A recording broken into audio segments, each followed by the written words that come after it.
അന്താരാഷ്ട്ര നീതിന്യായ കോടതിയിൽ പാകിസ്ഥാന് വൻ തിരിച്ചടി. കുൽഭൂഷൺ ജാദവിന്റെ വധശിക്ഷ കോടതി സ്റ്റേ ചെയ്തു. അന്തിമ വിധി വരും വരെ കുൽഭൂഷൺ ജാദവിനെ തൂക്കിലേറ്റാൻ പാകിസ്ഥാൻ അധികാരമില്ലെന്ന് കോടതി. നീതിപൂർവമായി വിചാരണ വേണമെന്നും കോടതി അറിയിച്ചിട്ടുണ്ട്. അതേസമയം വിധി അംഗീകരിക്കില്ലെന്ന് പാകിസ്ഥാൻ വ്യക്തമാക്കി. ദേശീയ സുരക്ഷിതത്വ കാര്യങ്ങളിൽ രാജ്യാന്തര കോടതിക്ക് അധികാരമില്ലെന്നും പാക് വിദേശകാര്യ വക്താവ് പ്രതികരിച്ചു. പാകിസ്ഥാന്റെ മുഖത്തേറ്റ പ്രഹരമായി അന്താരാഷ്ട്ര നീതിന്യായ കോടതിയുടെ വിധി. കേസ് പരിഗണിക്കാൻ അന്താരാഷ്ട്ര കോടതിക്ക് അധികാരമില്ലെന്ന പാകിസ്ഥാൻ വാദത്തെ രൂക്ഷമായി കുറ്റപ്പെടുത്തിയാണ് ജാദവ് കേസിലെ വിധിന്യായത്തിലേക്ക് ജസ്റ്റിസ് റോണി അബ്രഹാമിന്റെ നേതൃത്വത്തിലുള്ള 11-അംഗ ബെഞ്ച് കടന്നത്. വിയന്ന ഉടമ്പടി പ്രകാരം കേസ് പരിഗണിക്കാൻ അധികാരമുണ്ട്. സ്വന്തം പൗരന് നിയമസഹായം നൽകാനുള്ള അവകാശവും ഇന്ത്യക്കുണ്ട്. ജാദവിന് നിയമസഹായം നൽകാനുള്ള ഇന്ത്യൻ ശ്രമത്തെ തടഞ്ഞ പാക് നടപടി വിയന്ന ഉടമ്പടിക്ക് വിരുദ്ധം. ജാദവുമായി ആശയവിനിമയം നടത്താൻ ഇന്ത്യൻ നയപ്രതിനിധിയെ അനുവദിക്കുക. കേസിൽ മുൻവിധിയോടെയാണ് പാക് പട്ടാള കോടതി പെരുമാറിയത്. ഇന്ത്യയുടെയും ജാദവിന്റെ അവകാശങ്ങൾ സംരക്ഷിക്കപ്പെടേണ്ടതുണ്ട്. അന്തിമ വിധി വരുന്നതുവരെ വധശിക്ഷ സ്റ്റേ ചെയ്യുന്നതായും കോടതി ഉത്തരവിട്ടു. The court first unanimously indicates the following provisional measures. Pakistan shall take all measures at its disposal to ensure that Mr. Jadav is not executed pending the final decision in these proceedings, and shall inform the court of all the measures taken in implementation of the present order. 2.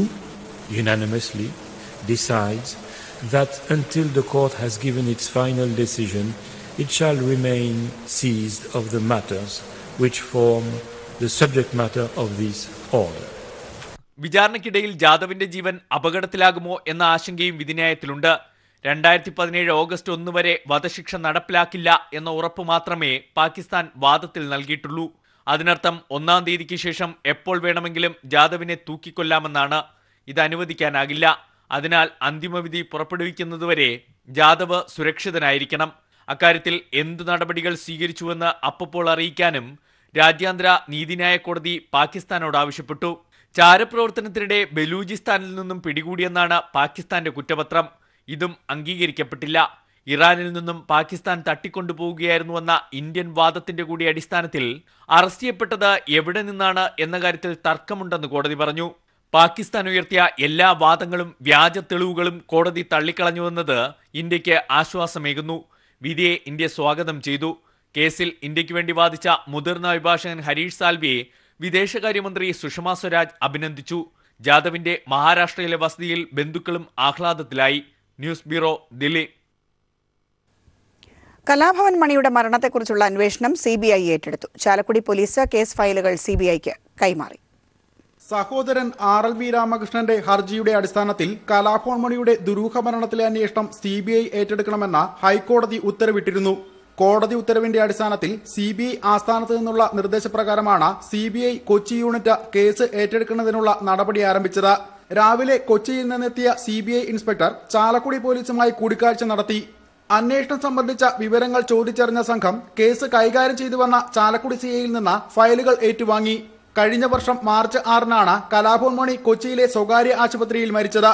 അബോധാവസ്ഥയിൽ ആശുപത്രിയിൽ പ്രവേശിക്കപ്പെട്ട മണിയുടെ ശരീരത്തിൽ methyl alcohol കണ്ടെത്തിയതിനെ തുടർന്നാണ് police അസ്വാഭാവിക മരണത്തിന് കേസെടുത്തത്.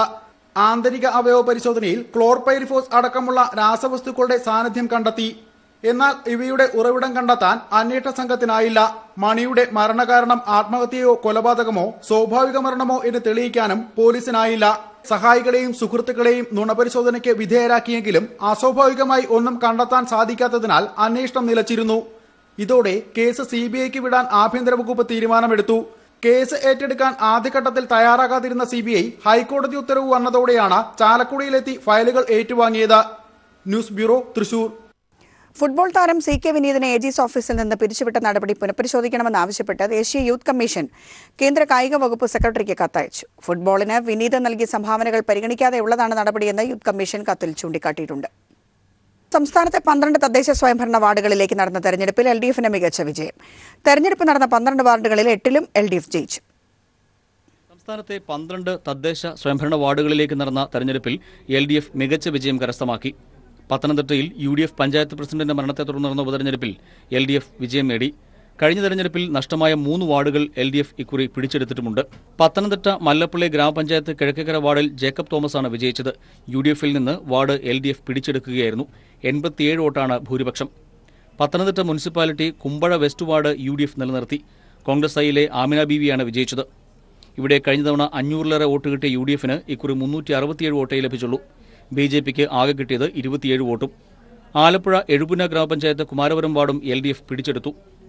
തൃശൂർ വാടാനപ്പള്ളി ഗ്രാമപഞ്ചായത്ത് നടുവിക്കര west വാർഡിൽ CPMലെ VG Anilkumar വിജയിച്ചു. 130 വോട്ടാണ് ഭൂരിപക്ഷം. മലപ്പുറം ജില്ലയിൽ ഉപതെരഞ്ഞെടുപ്പ് നടന്ന 2 വാർഡിലും മുസ്ലിം ലീഗ് വിജയിച്ചു. ആലങ്കോട് ഗ്രാമപഞ്ചായത്ത് ചിയാനൂരിലും കണ്ണമംഗലം ഗ്രാമപഞ്ചായത്ത് ചെങ്ങാനിയിലുമാണ് വിജയിച്ചത്. കോഴിക്കോട് ജില്ലയിൽ ഉപതെരഞ്ഞെടുപ്പ് നടന്ന 3-ൽ 2 LDFും 1 UDFും വിജയിച്ചു. കണ്ണൂർ ജില്ലയിൽ 3 നടന്ന ഉപതെരഞ്ഞെടുപ്പിൽ 3 LDF വിജയിച്ചു. പയ്യന്നൂർ മുനിസിപ്പാലിറ്റി കണ്ടങ്കാളി നോർത്ത് വാർഡിൽ CPMലെ പ്രസീത 365 വോട്ടിന് വിജയിച്ചു. മട്ടന്നൂർ മുനിസിപ്പാലിറ്റി ഉരുവച്ചാൽ CPMലെ AK സുരേഷ് കുമാർ 124 വോട്ടിന് വിജയിച്ചു. പായം ഗ്രാമപഞ്ചായത്ത് മട്ടണി വാർഡിലും LDFനാണ് വിജയം. കഴിഞ്ഞ തവണ UDF വിജയിച്ച ഇവിടെ 268 വോട്ടിന്റെ ഭൂരിപക്ഷത്തിനാണ് CPMലെ AK സുരേഷ് കുമാർ വിജയിച്ചത്.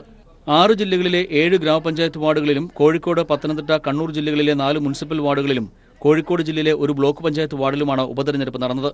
News bureau, Thiruvananthapuram. സിനിമാ മേഖലയിലെ പ്രശ്നങ്ങൾ പഠിക്കുന്നതിന് പ്രത്യേക സമിതി രൂപീകരിക്കുമെന്ന് മുഖ്യമന്ത്രി. പുതിയതായി രൂപീകരിച്ച വനിതാ സിനിമാ താരങ്ങളുടെ സംഘടനാ പ്രതിനിധികൾക്കാണ് മുഖ്യമന്ത്രി ഉറപ്പു നൽകിയത്. വിമൻ കളക്ടീവ് ഇൻ സിനിമ എന്ന പേരിൽ മഞ്ജു വാര്യർ മുൻകൈയെടുത്താണ് പുതിയ സംഘടന പിറവികൊണ്ടത്. വുമൺ കളക്ടീവ് ഇൻ സിനിമ എന്ന പേരിലാണ് ഇന്ത്യയിൽ ആദ്യമായി വനിതാ സിനിമാ പ്രവർത്തകർ കേരളം കേന്ദ്രീകരിച്ച് സംഘടന രൂപീകരിക്കുന്നത്. സിനിമാ താരമായ മഞ്ജു വാര്യരാണ് സംഘടനയുടെ തലപ്പത്തുള്ളത്. സിനിമാ താരങ്ങളെ കൂടാതെ സാങ്കേതിക പ്രവർത്തകർ കൂടി ഉൾക്കൊള്ളുന്നതാവും സംഘടന. ബീന പോൾ, അഞ്ജനി മേനോൻ, റിമ കല്ലിങ്കൽ, പാർവതി, വിധു വെൻസിന്റ് എന്നിവരാണ് സംഘടന രൂപീകരിക്കാൻ മുൻകൈയെടുത്തത്. സംഘടനാ രൂപീകരണത്തിന് മുന്നോടിയായി സിനിമാ പ്രവർത്തകർ മുഖ്യമന്ത്രി പിണറായി വിജയനെ നേരിൽ കണ്ട് പിന്തുണ അഭ്യർത്ഥിച്ചു. സെക്രട്ടേറിയറ്റിലെ മുഖ്യമന്ത്രിയുടെ ചേംബറിലെത്തിയായിരുന്നു സിനിമാ താരങ്ങൾ തങ്ങൾ നേരിടുന്ന പ്രശ്നങ്ങൾ വിശദീകരിച്ചത്. സിനിമാ മേഖലയിലെ പ്രശ്നങ്ങൾ പഠിക്കാനായി സമിതി രൂപീകരിക്കുമെന്ന് മുഖ്യമന്ത്രി ഉറപ്പു നൽകിയതായി പ്രവർത്തകർ പറഞ്ഞു. എറണാകുളത്ത് വെച്ച് ഒരു സിനിമാ നടിക്ക് നേരെ ഉണ്ടായ അക്രമം ഒറ്റപ്പെട്ട സംഭവമല്ല. ഇതാണ് സംഘടനാ രൂപീകരണം വേഗത്തിലാക്കാൻ കാരണമെന്ന് നടിമാർ പറഞ്ഞു. അതൊരു ട്രിഗർ തന്നെയാണ് നമുക്ക്. ഇപ്പം നമ്മുടെ ഇതൊക്കെ ഒരുപാട് കാലങ്ങളായിട്ട്, സിനിമ തുടങ്ങിയ കാലങ്ങളായിട്ട് തന്നെ തുടങ്ങി വന്ന കാര്യമാണ്. പക്ഷെ ഇതൊക്കെ നമ്മൾ മാറി മാറി ഇരുന്ന് ഇത് അനുഭവിക്കുന്നു. ഇതിനൊരു റിഡ്രസൽ കമ്മിറ്റി ഇല്ല, അങ്ങനെ ഒരു സ്ഥലം ഇല്ലാത്തത് കൊണ്ട് നമുക്ക് പോകാനൊരു ഇടമുണ്ടായിരുന്നില്ല. പക്ഷേ നമ്മുടെ സഹപ്രവർത്തകർക്ക് ഇതുണ്ടായതിനു ശേഷം അവർ കാണിച്ച ധൈര്യവും പിന്നെ ഗവൺമെൻറ് തന്ന സപ്പോർട്ടും അവർ സമയബന്ധിതമായിട്ട് തന്നെ ഈ ഒരു കാര്യത്തിന് ഒരു ഇമ്പോർട്ടൻസ് കൊടുത്തതുകൊണ്ടും നമുക്ക് ആ ഒരു ധൈര്യവും ഇനി ശരി എന്നാൽ നമുക്ക് ഇതിനെ ഒരു healthy space of working space ആക്കാമെന്ന് നമ്മൾ തീരുമാനമെടുത്ത് കൂടാം. സിനിമാ മേഖലയിൽ പ്രവർത്തിക്കുന്ന എല്ലാ സംഘടനകളുടെയും പിന്തുണ തങ്ങൾക്കുണ്ടെന്ന് നടിമാർ അവകാശപ്പെട്ടു. ഇന്ത്യയിൽ തന്നെ ഇതാദ്യമായിട്ടാണ് വനിതാ താരങ്ങൾ മുൻകൈയെടുത്ത് സ്ത്രീകൾക്ക് മാത്രമായി ഒരു സംഘടന രൂപീകരിക്കുന്നത്. News bureau, Thiruvananthapuram. നദീജല കേസുകൾ കൈകാര്യം ചെയ്യുന്ന കാവേരി സെൽ പിരിച്ചുവിടുന്നത് കേസ് നടത്തിപ്പ് കൂടുതൽ കാര്യക്ഷമമാക്കുന്ന പുതിയ സംവിധാനമൊരുക്കിയ സാഹചര്യത്തിലാണെന്ന് മുഖ്യമന്ത്രി പിണറായി വിജയൻ. മുൻ അഡീഷണൽ ചീഫ് സെക്രട്ടറി VJ കുര്യന്റെ നേതൃത്വത്തിലാണ് പുതിയ സമിതി. സെല്ല് പിരിച്ചുവിട്ടതിൽ ബാഹ്യസമ്മർദ്ദമുണ്ടെന്നാരോപിച്ച് പ്രതിപക്ഷം സഭയിൽ നിന്ന് ഇറങ്ങിപ്പോയി. ദേശീയ ഗെയിംസ് നടത്തിപ്പിൽ 24.89 കോടി രൂപയുടെ നഷ്ടമുണ്ടായതായി ധനമന്ത്രി തോമസ് ഐസക് നിയമസഭയെ അറിയിച്ചു. മൂന്നാറിലെ 126 അനധികൃത നിർമ്മാണങ്ങൾക്ക് സ്റ്റോപ്പ് മെമ്മോ നൽകിയതായി റവന്യൂ മന്ത്രി നിയമസഭയെ രേഖാമൂലം അറിയിച്ചു.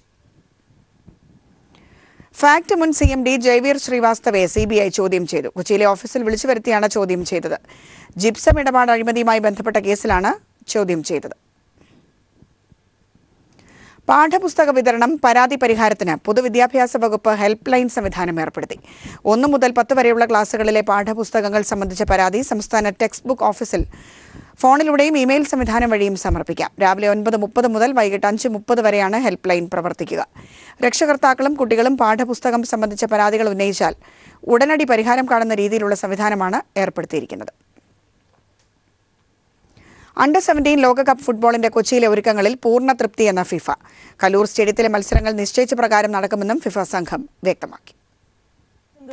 പൂർണ്ണ വിരാമം. അണ്ടർ 17 ലോകകപ്പ് ഫുട്ബോൾ ഭൂപടത്തിൽ കൊച്ചി ഇടം പിടിച്ചു.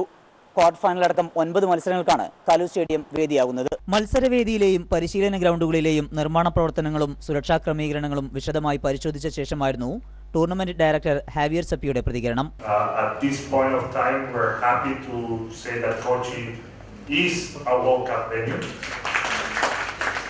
Kochi was always going to get 8 matches. Kochi was always going to get a quarter final. That's about 15% of the tournament. Kaloor സ്റ്റേഡിയത്തിൽ പരമാവധി 41,748 കാണികളെ മാത്രമേ പ്രവേശിപ്പിക്കുകയുള്ളൂ.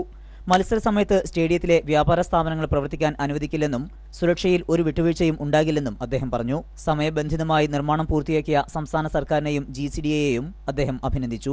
തുടർ പരിശോധനകൾക്കും അവലോകനത്തിനുമായി ഈ മാസം 30-ന് മുഖ്യമന്ത്രിയുടെ അധ്യക്ഷതയിൽ യോഗം ചേരും. ജൂനിയർ ലോകകപ്പ് ഫുട്ബോളിന് ഇനി നമുക്ക് കൊച്ചിയിൽ കാതോർക്കാം. അഭിലാഷ് നിലമ്പൂരിനൊപ്പം സമീർ വഴങ്ങോട്. കണ്ണൂർ ആറളത്ത് ആദിവാസികൾ കുടിവെള്ളത്തിനായി മൈലുകൾ താണ്ടേണ്ട അവസ്ഥയാണ്. പഞ്ചായത്ത് അനുവദിച്ച വാട്ടർ ടാങ്കിൽ കുടിവെള്ളം എത്താതായിട്ട് വർഷങ്ങളോളമായി. ഇത് നല്ലൊരു മനുഷ്യന്മാരല്ലേ, നമ്മളിപ്പോ അങ്ങനത്തെ വെള്ളം കുടിക്കുക. ഈ പറഞ്ഞ നിങ്ങളാരും കുടിക്കില്ലല്ലോ അങ്ങനത്തെ വെള്ളം. നമ്മൾ മനുഷ്യന്മാരല്ലേ. വേനൽ കനത്തു തുടങ്ങും മുൻപേ കണ്ണൂരിന്റെ മലയോരങ്ങളിലും കുടിനീർ വറ്റി തുടങ്ങി. ആറളം ഫാം 10ാം ബ്ലോക്കിലെ നിത്യകാഴ്ചയാണ് മലയരിച്ചു വരുന്ന കുടിനീരിനായി കുന്നും മലകളും താണ്ടിയുള്ള ഈ യാത്ര. വയ്യെങ്കിലും തിരിച്ചും ഇതേ രീതിയിൽ വെള്ളവും ചുമന്ന് മടക്കം. പരാതികൾ കേൾക്കാനും ചിത്രീകരിക്കാനുമായി പോയ വർഷങ്ങളിലും പല മാധ്യമപ്രവർത്തകരും എത്തി. കുടിനീര് മാത്രം എത്തിയില്ലെന്ന പരാതി ബാക്കിയാവുന്നു. ഈ ഫാമിലി ഏരിയ മുതലുള്ളതായത് ഈ വെള്ളം ചുമക്കല്. ഈ ചാനൽക്കാർ വന്നിട്ട് ചാനലെടുത്തിട്ട് ഫോട്ടോ എടുത്തിട്ട് പോകും, അല്ലെങ്കിൽ കയറ്റി കൊണ്ട് പോയാൽ അവർ പിന്നെ ഇങ്ങോട്ട് തിരിഞ്ഞ് നോക്കുകയില്ല. മനസ്സിലായിട്ടുണ്ടെങ്കിൽ കുറച്ചെങ്കിലും ഒരു ഇത് വേണ്ടേ? നമ്മളെല്ലാവരും മനുഷ്യന്മാരല്ലേ, വെള്ളം കുട്ടി ജീവിക്കണ്ടേ നമുക്ക്. പഞ്ചായത്ത് സ്ഥാപിച്ച 5000 ലിറ്റർ വാട്ടർ ടാങ്ക് കാഴ്ച മാത്രമായിരിക്കുന്നു. ജലനിധിയുടെ പേര് പറഞ്ഞ് ഒരു തുള്ളി വെള്ളം പഞ്ചായത്ത് ഈ ടാങ്കിലും എത്തിക്കാറില്ല. പറഞ്ഞു മടുത്തവർ ഇപ്പോഴും കേഴുന്നു, ഞങ്ങൾ മൃഗങ്ങളുടെ പട്ടികയിലും പെടുകയില്ലേ എന്ന്. വേറും കാട്ടിലെ മൃഗങ്ങളാണ് ഞങ്ങൾ. ഒരു പിള്ളേർ സൂര്യ വരെ കക്കൂസിൽ പോകാൻ ഒരു തുള്ളി വെള്ളമില്ല. കടുത്ത വേനലിൽ കാടുകളും വറ്റിവരണ്ട് ഉണങ്ങി തുടങ്ങിയിരിക്കുന്നു. ആദിവാസികളും കടുത്ത വേനലിൽ കാതങ്ങളോളം കുടിനീരിനായുള്ള യാത്ര തുടങ്ങിക്കഴിഞ്ഞു. ഇനി വരാൻ പോകുന്ന കൊടും വേനലിൽ എന്താകുമെന്ന ഭീതിയാണ് എല്ലാ മുഖങ്ങളിലും നേരിടുന്നത്. ആറളം 10ാം ബ്ലോക്കിൽ നിന്നും ക്യാമറാമാൻ ജയൻ കല്യാശ്ശേരിക്കൊപ്പം PV ജോഷില. 11ാമത് മിന്നലെ ഫിലിം ടെലിവിഷൻ പുരസ്കാരങ്ങൾ കൊച്ചിയിൽ സമ്മാനിച്ചു. മികച്ച അന്വേഷണാത്മക പരിപാടിക്കുള്ള പുരസ്കാരം പീപ്പിൾ TV സംപ്രേഷണം ചെയ്യുന്ന ക്രൈംബ്രാഞ്ചിനാണ് ലഭിച്ചത്. മെമന്റോയും സാക്ഷ്യപത്രവും അടങ്ങുന്ന പുരസ്കാരം ക്രൈംബ്രാഞ്ച് അവതാരകൻ ജോർജറ്റ് ജോൺ ഏറ്റുവാങ്ങി. ചടങ്ങിൽ Pegasus chairman Ajith Ravi, Manappuram CEO VP Nandakumar തുടങ്ങിയവർ പങ്കെടുത്തു.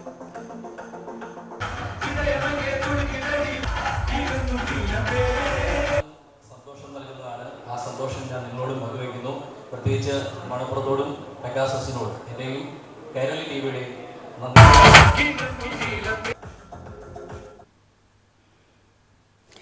ഈസ്റ്റേൺ ഗ്രൂപ്പിന്റെ ഉടമസ്ഥതയിലുള്ള നന്മ പ്രോപ്പർട്ടീസിന്റെ പാർപ്പിട സമുച്ചയമായ കാസൽ റോക്ക് വൈപ്പിനിൽ പൂർത്തിയായതായി ചെയർമാൻ നവാസ് മീരാൻ കൊച്ചിയിൽ വാർത്താ സമ്മേളനത്തിൽ അറിയിച്ചു. പദ്ധതിയുടെ ഉദ്ഘാടനവും താക്കോൽദാന ചടങ്ങും ഈ മാസം 20-ന് നടക്കും. Eastern condiments director Nafeesa Meeran ഉദ്ഘാടന കർമ്മം നിർവഹിക്കും. കുറഞ്ഞ മുതൽ മുടക്കിൽ അത്യാധുനിക സൗകര്യങ്ങളോട് കൂടിയ 150 ആഡംബര അപ്പാർട്ട്മെന്റുകളാണ് കാസൽ റോക്കിന്റെ പ്രത്യേകതയെന്ന് നവാസ് മീരാൻ വാർത്താ സമ്മേളനത്തിൽ പറഞ്ഞു. ഹിന്ദി സിനിമ സീരിയൽ നടി റീമ ലഘു അന്തരിച്ചു. 59 വയസ്സായിരുന്നു. ഹൃദയാഘാതത്തെ തുടർന്ന് മുംബൈ അന്ധേരിയിലെ സ്വകാര്യ ആശുപത്രിയിലായിരുന്നു അന്ത്യം. 70-80കളിൽ ഹിന്ദി മറാഠി സിനിമകളിൽ അഭിനയിച്ചാണ് റീമ അഭിനയ രംഗത്തേക്ക് കടന്നു വന്നത്. അമ്മവേഷങ്ങളിൽ ശ്രദ്ധേയമായിരുന്നു റീമ. മേനെ പ്യാർ കിയ, കുച്ച് കുച്ച് ഹോതാ ഹേ, ഹം സാത്ത് സാത്ത് ഹേ എന്നീ ശ്രദ്ധേയമായ ചിത്രങ്ങളാണ്. ഈ കഥാപാത്രം നമ്മൾ മലയാളികൾക്കും അത്ര എളുപ്പം മറക്കാനായി എന്ന് വരില്ല.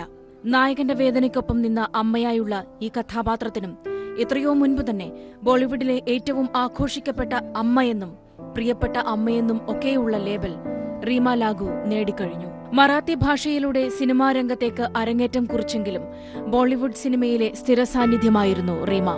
ഭാവനടിയായി തിളങ്ങിയ ആദ്യകാലത്തിനുമിപ്പുറം അമ്മ കഥാപാത്രങ്ങളിലേക്ക് പൂർണ്ണമായും ചേക്കേറിയതു തന്നെയാണ് ആ നടിയുടെ കരിയറിലെ വലിയ ബ്രേക്ക് ത്രൂ ആയത്.